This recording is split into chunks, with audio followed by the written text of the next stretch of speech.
decided to paint my sway bar. I primed it, put a coat of paint on it, and then a top coat of paint since it was off, and I decided that I'm going to do the same thing where they mount to the frame. I'm going to clean that up, and I'm going to prime it and that. So what I ended up doing is, because these bolts are in such bad shape, I went out and bought some new ones. They are a 10 millimeter 1.5 by 30 millimeter.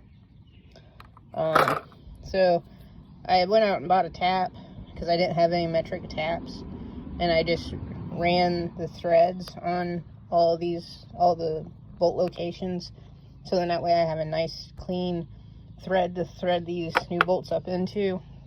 That way I don't have to worry about stripping or anything like that. And of course, whenever I use a tap, I use some sort of oil. I just happen to have some 3-in-1, so I use 3-in-1 on it, so then that way I don't, you know, not do a dry thread of those holes. So now, like I said, I'm going to clean up the frame and prime it, and then probably mount the sway bar back on tomorrow, because I want my paint to cure a little bit more. They said 7 days to cure completely, and like an hour or 2 hours to be able to handle, but I put a lot of time and effort into it, and I don't feel like dinking around with it and getting it all messed up. So that's where I kind of am with this today. Like I said, I'm going to clean that up.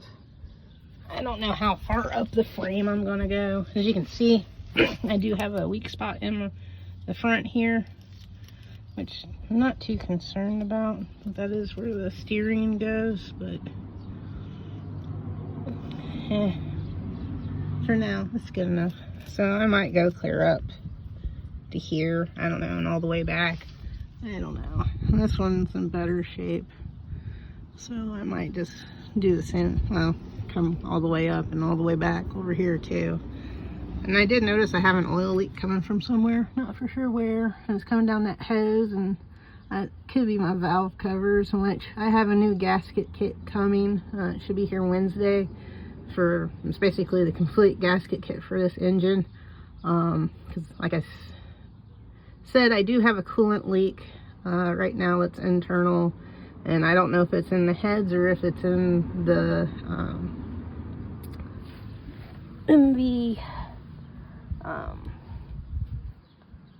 yeah, I do have starters and strap shorts on. I don't know if it's in the intake or if it's in the heads. So I have a complete kit. Also got new heads bolts for it too, so then that way I can put new bolts in it. I don't have to worry about them being stretched or anything. So that's going to be my project this weekend, is doing the intake, and well, I'm starting with the intake. So starting with the intake and going from there. Hopefully I don't have to do the heads. I thought about that if it is in the heads, actually sending the heads out and getting them planed and rebuilt, or just get some refurb ones. Thought about that.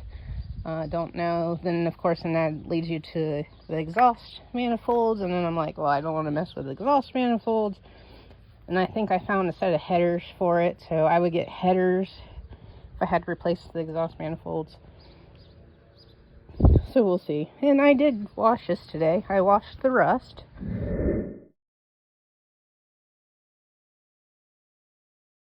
As I said to one of my friends, made the tires real nice and pretty, but well, it doesn't look any better. Still looks rusty. I figured washing it, the rust would go away, but obviously not. So yeah, that's where I'm kind of at right now.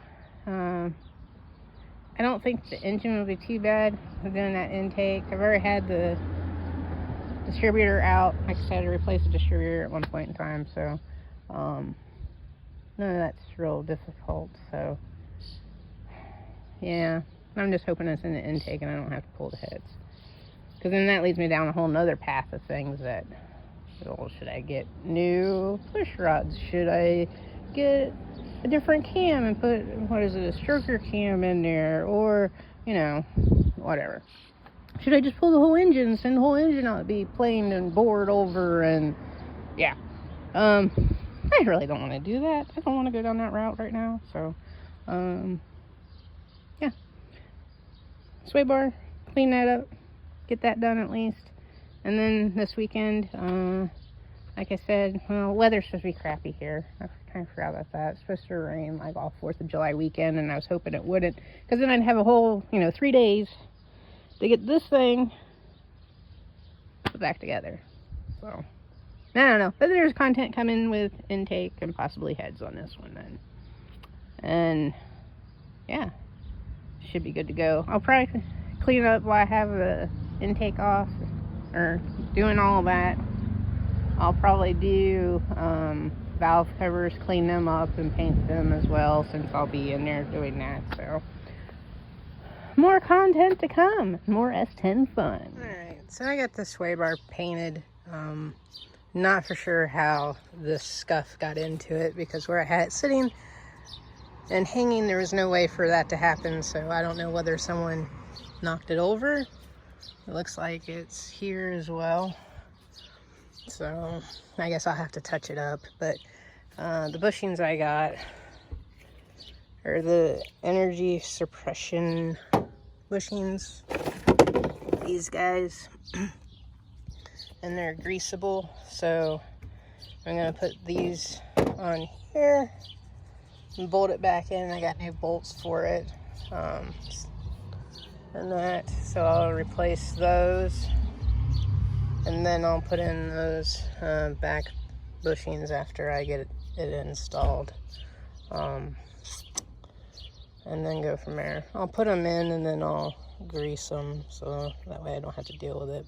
But alright, I guess I'll get started on that. So these came with a packet of grease, and you're supposed to grease the inside diameter of them and then also grease the surface that it mounts to. So I'm greasing all that up, and then I'll see how many more scuffs I can put into this thing and install it into the truck. And get this thing where I can at least move it and drive it a little bit, and then I have to do some other work to it. So I'll finish greasing up this stuff and then move on to the next part. So I just have it mounted up here and bolts are still loose. I'm a little concerned that this seems really loose on here, but I'm hoping when this tightens down and it squishes this, it'll tighten up around there.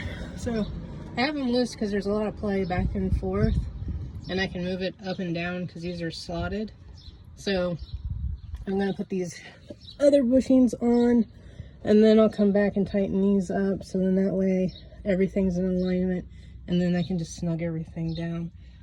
Note that, so I did do a primer, and I did a white base, and then I did this purple colored paint that is supposed to give like a chromish look to it. Anyway, this stuff I probably wouldn't recommend on these, because just me putting this, bushing on here, it took off all the paint. So all that hard work I did was for naught. It's supposed to be 7-day curing time on this paint. I left it for 7 days, and as you can see, it didn't work very well. So I'll go ahead and get these outside ones on, and then I'll button everything back up. Alright, so I got this side on. You don't want to squish them down too far. You just want to squish them down enough where they start to bulge a little bit. So this is all tightened up. So I will move on to the passenger side. I had to cock the wheel this way so I could get into it. So I'll do the same thing on the passenger side, and then I'll come back and tighten up these bushings. And I'll do that. I'll raise the front end of the truck back up to do that, so I have a little bit more clearance. And then I think we'd be good on this. So that one, the passenger side is done. It actually looks pretty good. I was looking at the driver's side, and I think I can maybe tighten it down just a tad bit more, so I'll do that. I just gotta tighten these back up and that, and then grease them, and that will be done. So not a hard job, pretty easy. If I can do it, anybody can do it type thing. So I'll get this buttoned up, and yeah, that's all there is to it. So look forward to doing another video on some fun stuff in that. So that'll be coming. The simple project for today.